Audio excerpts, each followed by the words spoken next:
Hello everyone, welcome to our channel Aanik education point. My self Heena Thakkar. और आज हम बात करने वाले हैं कॉर्पोरेट गवर्नेंस का यूनिट नंबर 3 का पार्ट 2 आज हम कंप्लीट करेंगे। जो हमारी सीरीज के अकॉर्डिंग जो यूनिट चल रही हैं उसकी बात कर रही हूँ। अगर आप दिल्ली यूनिवर्सिटी के स्टूडेंट हैं, रेगुलर के हैं या फिर सोल से हैं, तो आपकी यूनिट नंबर 2 का पार्ट 2 कंप्लीट माना जाएगा, यानी पूरी वन शॉट कंप्लीट मानी जाएगी यूनिट नंबर 2 इस वीडियो को खत्म होने के बाद। तो कुछ टॉपिक रह गए थे जो मैं अब कराने जा रही हूँ। वो वाली वीडियो बहुत लंबी हो जाती है, इसलिए आधा टॉपिक मैं इसमें करा रही हूँ कवर। और भी जो वीडियोस आएंगी देखते हैं उसको कितने पार्ट्स में कवर किया जाएगा, क्योंकि सिलेबस सच में बहुत ज़्यादा है। और मैं पूरी कोशिश कर रही हूँ कि कल तक आप लोगों की पूरी बुक कंप्लीट करा दूँ, कल या परसों तक पूरा वन शॉट करा दूँ, क्योंकि मुझे जीएसटी भी कराना है, रिसर्च भी कराना है और इग्नू वाले बच्चों को भी सिलेबस कराना है। तो बेसिकली पूरी मेहनत से हम लोग लगे हुए हैं। बस आप वीडियो को लाइक शेयर जरूर कर दीजिए करें, क्योंकि मोटिवेशन चाहिए होता है। बच्चे क्या करते हैं, वीडियो को देख लेते हैं, आप लोग देख लेते हो बट आप लाइक नहीं करते, तो इस लाइक ना आने की वजह से मोटिवेशन जो है थोड़ा सा डगमगा जाता है इधर उधर। तो आप मोस्टली जो है वीडियो को लाइक कर दिया करो। लाइक करने में कुछ नहीं जाता, लाइक करने से मोटिवेशन ही मिलता है। ठीक है, हमें लाइक्स आएंगे तो हमें लगेगा कि आप वीडियो देख रहे हैं, आप पसंद कर रहे हैं, तो हमसे और जितने भी जो मटेरियल है वो हम टेलीग्राम पे अपलोड करेंगे और जितने बेनिफिट आपको हम प्रोवाइड कर सकते हैं वो हम करेंगे। तो आपको बस लाइक ही करना है, कमेंट्स कर दिया करो, अटेंडेंस लगा दिया करो अपनी, सो दैट हमें पता लगता रहे। तो स्टार्ट करते हैं हम अपने जो टॉपिक हमारा रह गया था। तो हमारा टॉपिक आता है रोल ऑफ इंस्टीट्यूशनल इन्वेस्टर, जो ड्यू की बुक के अकॉर्डिंग मैं बता रही हूँ आप लोगों को। यूनिवर्सिटी कोई भी हो आप लोग कर सकते हो। अगर आपको नोट्स वगैरह चाहिए इसके बिल्कुल रेडी है, दिए गए नंबर पर कॉन्टैक्ट कर सकते हैं 8178359562 पर। ठीक है, तो बेसिकली यहाँ पर आज हम स्टार्ट कर रहे हैं इंस्टीट्यूशनल इन्वेस्टर कौन होते हैं एक्चुअल में। तो जो हमारे इंस्टीट्यूशनल इन्वेस्टर्स होते हैं, सच एज पेंशन फंड हो गया, म्यूचुअल फंड हो गया, इंश्योरेंस हो गया, वेल्थ फंड हो गया, इस तरीके के जितने भी फंड्स आते हैं वो सारे इंस्टीट्यूशनल इन्वेस्टर्स के अंदर आते हैं। अब आप सोचोगे कि मैम आपने हमें ये तो बता दिया कि इसके अंदर क्या क्या आता है, बट आपने ये नहीं बताया कि अब हम समझते हैं इंस्टीट्यूशनल इन्वेस्टर एक्चुअल में होते कौन है।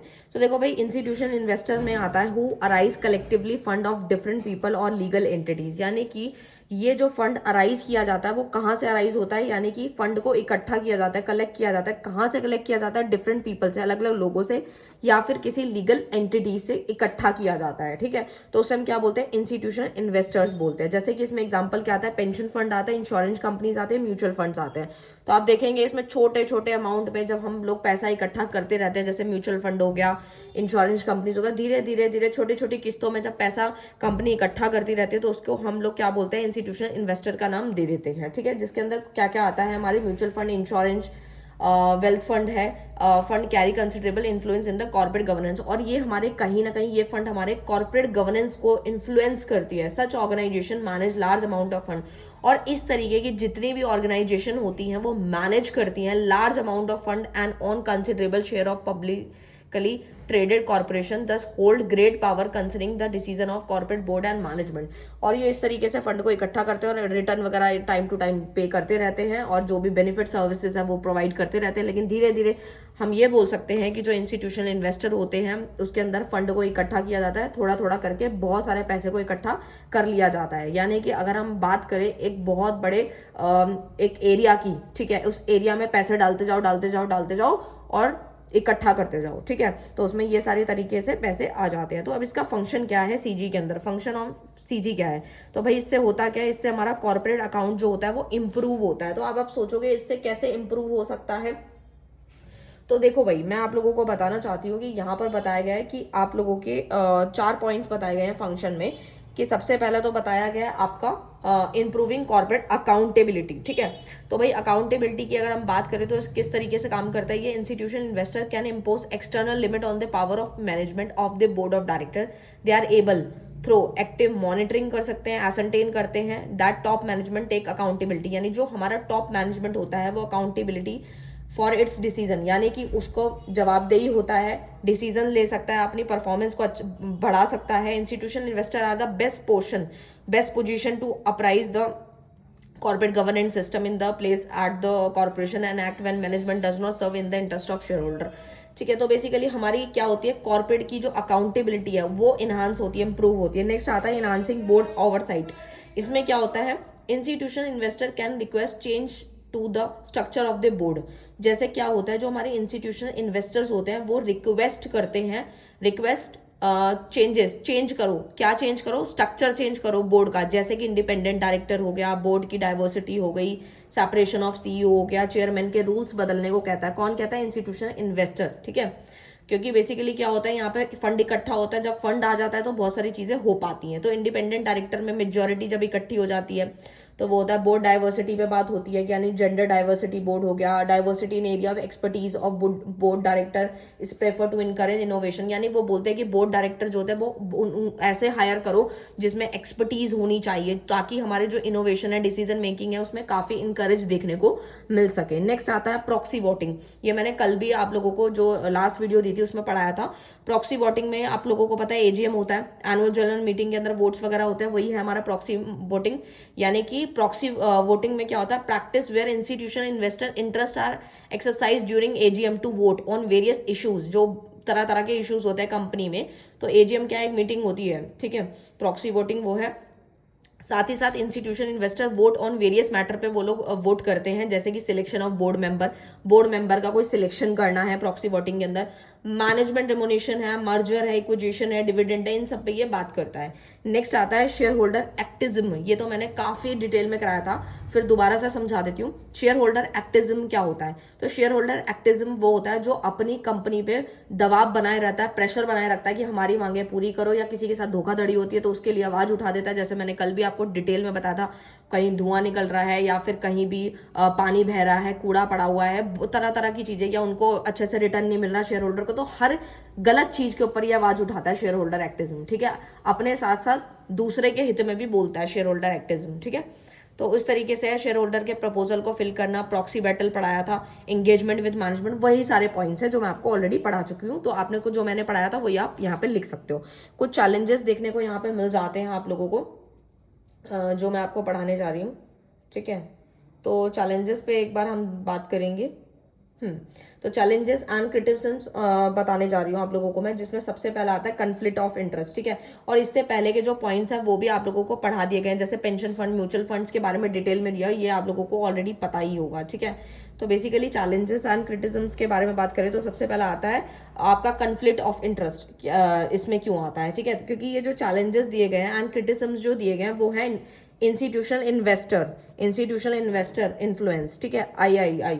तो कन्फ्लिक्ट में क्या आता है? इंस्टीट्यूशनल इन्वेस्टर जो होते हैं, particularly the management ones have the problem of conflict of interest because they can offer a variety of other service to the companies in which they are invest, यानी जिसमें वो इन्वेस्ट करते हैं बहुत सारी वेराइटी ऑफ जो services होती है वो प्रोवाइड की जाती हैं, तो कन्फ्लिक्ट अराइज हो जाते हैं। जब कोई कंपनी बहुत सारी सर्विसेज देती है तो कन्फ्लिक्ट तो अराइज होना बनता है। नेक्स्ट आता है आपका शॉर्ट टेरिज्म। इसमें क्या आता है? Despite the willingness of some institutional investor to adopt a long term view, some others may be more concern with immediate financial results, ठीक है। यानी कि हम इसको इस तरीके से समझ सकते हैं कि कुछ डाउन साइजिंग हो जाती है, एक्सेसिव हो गया, या कोई साइंटिफिक रिसर्च एंड डेवलपमेंट में कटिंग डाउन करनी है, तो ये आता है उसके अंदर। नेक्स्ट आता है पैसिव एंगेजमेंट बिहेवियर, यानी कि अब हम इसमें क्या देखते हैं?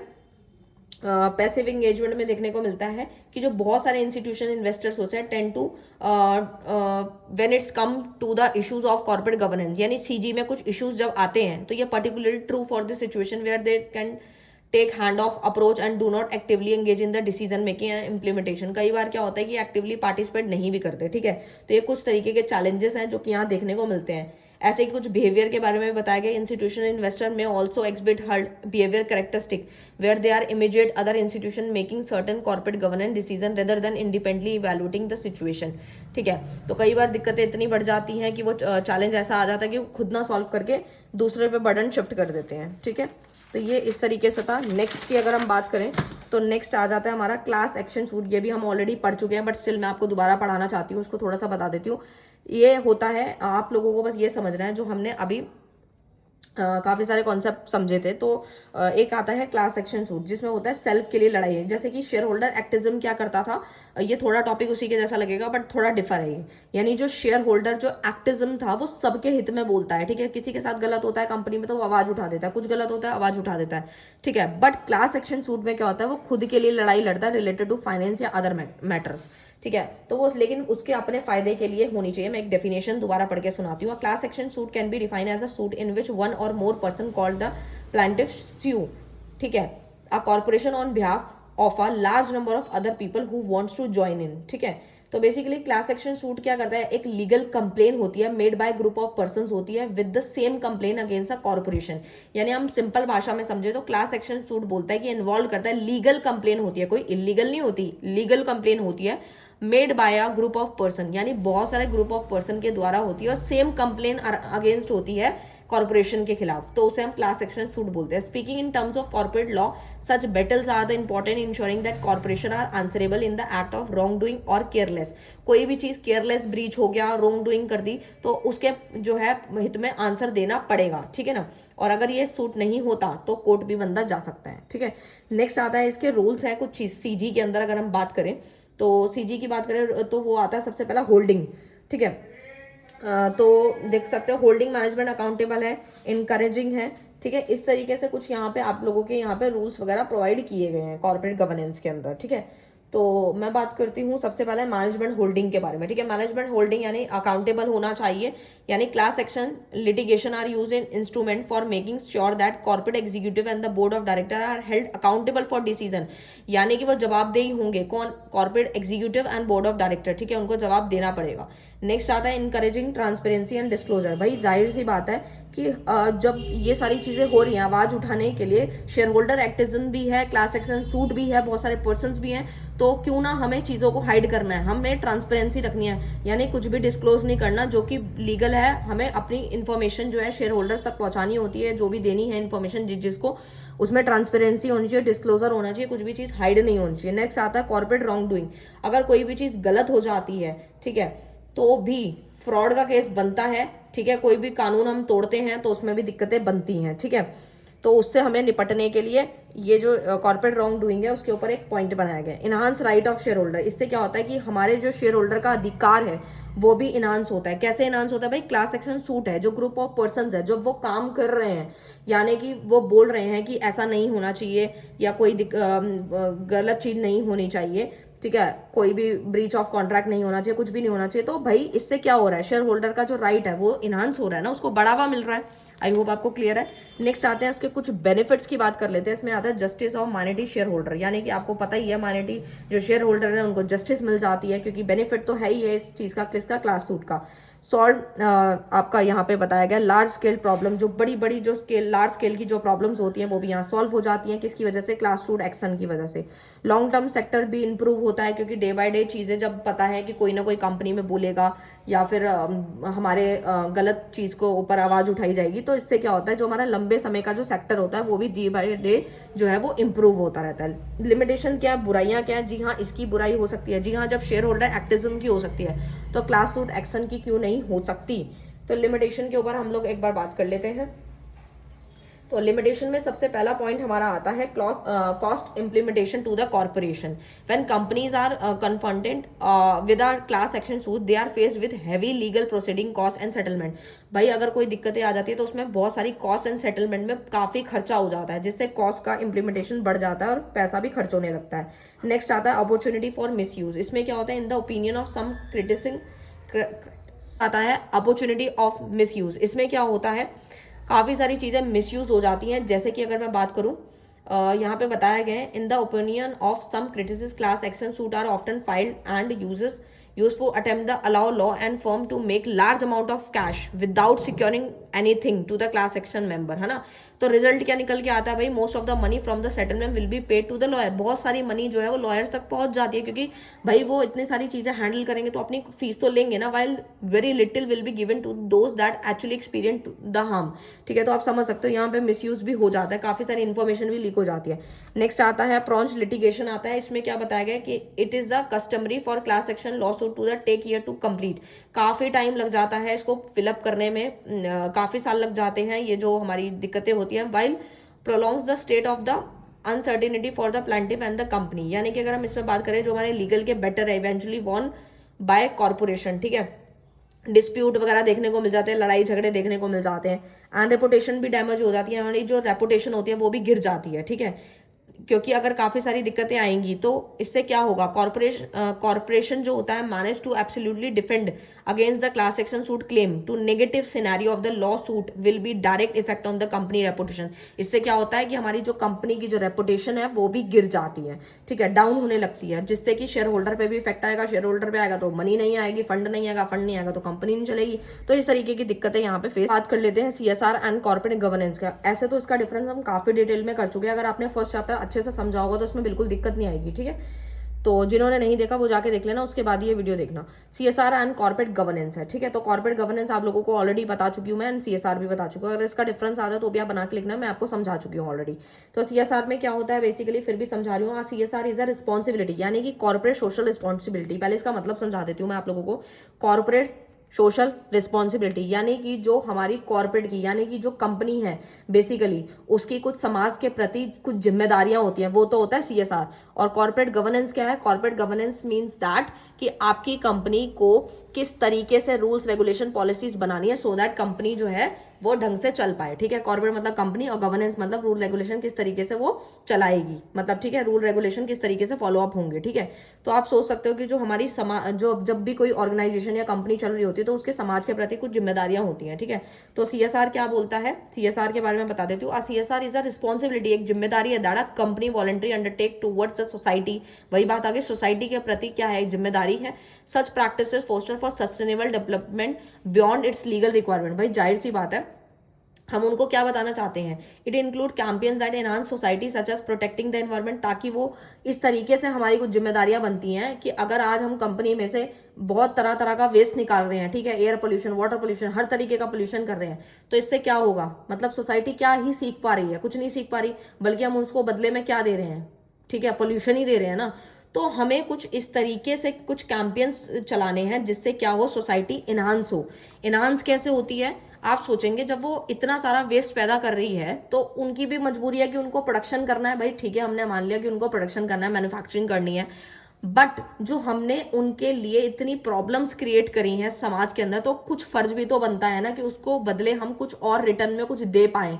तो हम उनको रिटर्न में क्या देंगे, ऐसे बहुत सारी चीज़ें हैं, यानी कि जो पॉलिसीज़ हैं जो बताती हैं गवर्नमेंट की कि हमें अगर ऐसा कुछ होता है तो उसके प्रति हमें कुछ पार्क वगैरह हो गए, ठीक है, या फिर कुछ जो हमारा पार्क है उसके अंदर प्लांटेशन हो गया, ठीक है, वॉक करने के लिए जगह चाहिए, ठीक है। तो इस तरीके की चीज़ें जो है हमें समाज के प्रति कुछ करना ऐसा चाहिए सो दैट उनको भी दिक्कतें ना हों, ठीक है, ताकि जो भी हम चीज़ें इस्तेमाल कर रहे हैं वो सस्टेनेबल डेवलपमेंट होना चाहिए, आने वाली पीढ़ी भी उसको इस्तेमाल कर पाए। हम इतना डैमेज ना कर दे कि आने वाली पीढ़ी बेचारी ना तो उसको पानी मिले, ना जगह मिले, ना कुछ मिले, ठीक है।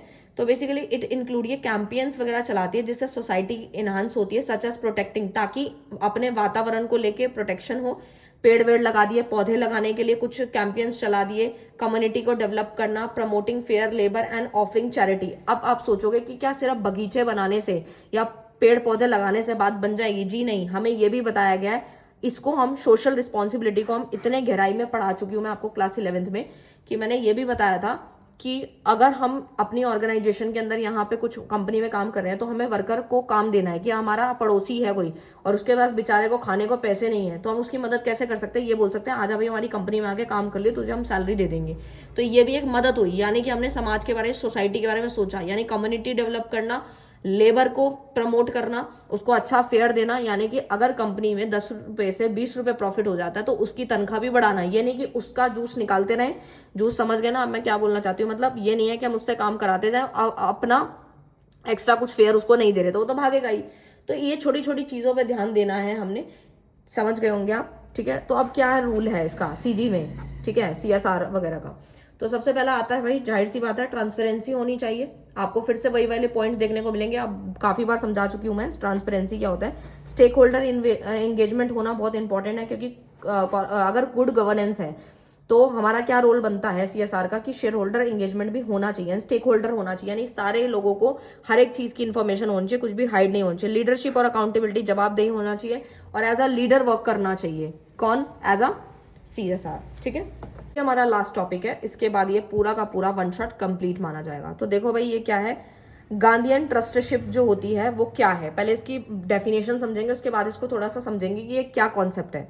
तो देखो, this ट्रस्टशिप based on Gandhi ethics or moral value. It's promote the message. क्या बात बोले? Message that company should seeks to maximise return without sacrificing the employee interest, employee, supplier, society and community. अब आप सोचेंगे कि ये वाला कॉन्सेप्ट कहाँ से आया, तो मैं आप लोगों को बताती हूँ कि कहीं ना कहीं हमारे सीजी के अंदर इम्पैक्ट डाल रहा होगा, सो दैट ये टॉपिक यहाँ आया है. ठीक है, तो अब ये कैसे आया उसको एक बार हम समझ लेते हैं. तो यहाँ पे बोला गया जो गांधीयन ट्रस्टीशिप है बेसिकली ये किस पे बेस्ड है? गांधी एथिक्स पे बेस्ड है. ठीक है, और मोरल वैल्यूज, भाई कोई मौलिक वैल्यूज होती है, मोरल वैल्यूज होती हैं जो कि प्रमोट करती हैं, एक मैसेज देना चाहती हैं जो कि गांधी जी के द्वारा दिया गया था. That company should seeks to maximise return without sacrificing the employee interest, employee, supplier, society, community. आपकी कोई भी सोसाइटी है, कोई भी कम्युनिटी है, कोई भी सप्लायर है, कोई भी एम्प्लॉय है, अगर आपको कुछ भी बदले में मतलब कुछ भी आपके लिए काम कर रहा है तो आपका भी फर्ज बनता है कि आप भी उसकी मदद करो. ठीक है, अब मैं आपको एक छोटे से एग्जांपल से पहले ऐसे डेली लाइफ का एग्जांपल देती हूँ, फिर इस गांधी ट्रस्टीशिप पे आऊंगी. अब आप देखोगे कि जब आप कहीं बाहर जाते हो, ठीक है, तो अभी तो सिचुएशन थोड़ी सी बिगड़ी पड़ी है वॉर की वजह से, लेकिन पहले जो सिचुएशन थी अभी भी ऐसा नहीं है कि आप बिल्कुल ही अंदर बैठे हो, बाहर नहीं जा रहे, बट स्टिल थोड़ा बहुत डर का माहौल है. बट स्टिल मैं अगर बात करूं पहले की, जब ये वॉर नहीं था, इससे पहले की अगर बात करूं, तो आप लोग जैसे बाहर वगैरह जाते थे तो देखते होगे, मार्केट वगैरह में जाते हो तो आपसे कोई भी मतलब बेग वगैरह करता है कि हाँ भाई 10 रुपये दे दो या ये खिला दो वो खिला दो. तो अब मैं आपको एक छोटा सा एग्जांपल देती हूँ उसके ऊपर कि भाई कई बार क्या होता है कि हमें दया आ जाती है, हम उसकी मदद करने लग जाते हैं, और कई बार क्या होता है हम बोलते हैं नहीं है नहीं है, मना कर देते, होते हुए भी हम मना कर देते. स्टिल यार देखो 10-20 रुपये या 50 रुपये की अगर कोई मदद कर रहे हो तो पहली बात तो ये कि किसी को सुनाना नहीं चाहिए. मैं स्टिल आप लोगों के साथ शेयर कर रही हूँ, वैसे एक बात कर रही हूँ, मतलब किसी को सुनाना नहीं चाहिए और मदद कर देनी चाहिए. कि ये नहीं कि आज आपने किसी की मदद कर दी और फिर आपने 10 लोगों को बोला आज मैंने 50 रुपए की उस बच्चे की मदद की थी या आज मैंने उसको खाना खिलाया था, फिर ऐसे लगता नहीं है उसके. तो बट स्टिल मैं जो समझाना चाह रही हूँ कॉन्सेप्ट वो ये है कि आपसे कोई अगर मदद मांगता है और आप कैपेबल हो तो मैं बोलूँगी कि आप उसकी मदद करो. ठीक है, क्योंकि कोई भी इंसान भीख मांगना नहीं चाहता, उसकी कहीं ना कहीं मजबूरियां होंगी. ठीक है, मैं सबकी बात नहीं कर रही हूँ, बट काफ़ी लोगों की मजबूरी होती है, उनके पास रहने को घर नहीं होता, कुछ नहीं होता, तो मदद करनी चाहिए. तो जो हमारा गांधीयन ट्रस्टीशिप जो एक मैसेज देना चाहता है वो यही देना चाहता है, चाहे आप किसी कम्युनिटी, यहाँ पे बात सिर्फ बेगर्स की नहीं हो रही, यहाँ पे बात हो रही है कम्युनिटी की, सोसाइटी की, सप्लायर की. अब मैंने एक बेगर का एग्जाम्पल से आपको समझाया सो दैट आपको समझ में आए. अब मैं वैसे एक एग्जाम्पल से समझाती हूँ जो इस कॉन्सेप्ट में बताया गया है, जैसे कि एम्प्लॉय का इंटरेस्ट. अब मैं बताती हूँ एम्प्लॉय के बारे में. आप देखते होंगे कि किसी भी कंपनी के अंदर जो एम्प्लॉय होता है वो डेटा को लीक कर देता है. क्यों? क्योंकि वो अपनी कंपनी के मालिक से खुश नहीं होता या अपनी सैलरी से खुश नहीं होता, क्योंकि काम का जब बर्डन बढ़ जाता है तो ये चीज़ कहीं ना कहीं एम्प्लॉय को दिख जाती है कि अब काम ज़्यादा आ रहा है, कंपनी को प्रॉफिट हो रहा है, बट हमें तो उतनी सैलरी मिल रही है, और अगर थोड़ी सी बढ़ाई है तो बस जितना प्रॉफिट आ रहा है उस हिसाब से नहीं मिल रहा, लेकिन बोझ जो है वो एम्प्लॉय पे आ रहा है. तो यही मैसेज समझाया गया है गांधी जी के द्वारा कि आपको किसी का कुछ रखना नहीं है. अगर आपके पास है, अगर आपके पास 10 रुपए हैं तो आप कोशिश करो कि 5 या 2 रुपए या 3 रुपए 4 रुपए आप देने की ट्राई करो. ये नहीं कि आपने 10 रुपए कमाए और आपने 1 रुपया दिया, फिर आपने 20 रुपए कमाए तब भी आप 1 रुपए दे रहे हो, 30 रुपए कमा रहे हो तब भी आप 1 रुपए दे रहे हो, वो वाला कॉन्सेप्ट नहीं होना चाहिए. ठीक है, एम्प्लॉय इंटरेस्ट समझा दिया मैंने. सोसाइटी है, समाज के प्रति भी आपका कुछ फर्ज बनता है. वही जो मैंने अभी आपको एग्जांपल दिया बेगर वगैरह का कि कोई भी दिखता है तो आप मदद कर दो, कोई किसी के पास जॉब नहीं है तो आप जॉब दिलवा दो, या फिर इस तरीके की कुछ मदद वगैरह हम कर सकते हैं. ठीक है, कि कॉन्सेप्ट क्या बोलता है इसके अंदर, कुछ कॉन्सेप्ट वही वाले कॉन्सेप्ट बताए गए हैं कि वेल्थ एज अ ट्रस्ट होता है, वेल्थ वगैरह जो क्रिएट होती है, ठीक है, वो एज अ ट्रस्ट पे काम करती है. एथिकल बिजनेस कंडक्ट होता है, सोशल वेलफेयर के लिए काम करो, यानी समाज के लिए, सोसाइटी के लिए भी कुछ फर्ज अदा करो, क्योंकि आप समाज के अंदर ही रहते हो, कहीं ना कहीं आपको भी जरूरत पड़ सकती है, तो आपको भी मदद करनी चाहिए. एथिकल बिजनेस कंडक्ट होता है. उसके बाद जो है नेक्स्ट वाले पे आती हूँ मैं, बस ये लास्ट पेज है. रोल क्या है आपका सीजी के अंदर, इसके अंदर क्या है कि समाज की जो जिम्मेदारी है वो आपको पूर्ति करनी पड़ती है, पूरी करनी पड़ती है. ठीक है, नेक्स्ट आता है फॉर पोसेशन अप्रोच, यानी कि आपकी जो अप्रोचेस वगैरह हैं उस पर भी बात होती है, समाज के प्रति जो आपकी जिम्मेदारियां हैं वो भी आप अदा करो. एंड फेयर पोजेशन होना चाहिए. नेक्स्ट आता है बेनिफिट्स क्या हैं इसके, भाई जो आपको ये जो ट्रस्टीशिप के बारे में बताया गया इससे कुछ फायदा होगा. जी हाँ, समाज का फायदा होगा ना, क्योंकि ये कॉन्सेप्ट हम पढ़ेंगे तो हमें कहीं ना कहीं दिल करेगा कि आज हम मदद कर रहे हैं. हो सकता है कि बहुत सारे लोग होंगे जो मदद ऐसे भी कर देते होंगे, बहुत अच्छी बात है, करनी भी चाहिए. और आगे भी करते रहें। जिनके पास नहीं है, आपको लगता है कोई ज़रूरतमंद है तो उसकी मदद करो, तो इससे क्या समाज को बेनिफिट मिलता है, सस्टेनेबल डेवलपमेंट होता है। भाई अगर आज हम किसी के बारे में सोचेंगे, चीज़ों को ज़्यादा नुकसान नहीं पहुंचाएंगे, तो आने वाली पीढ़ी भी उसका इस्तेमाल कर पाएगी।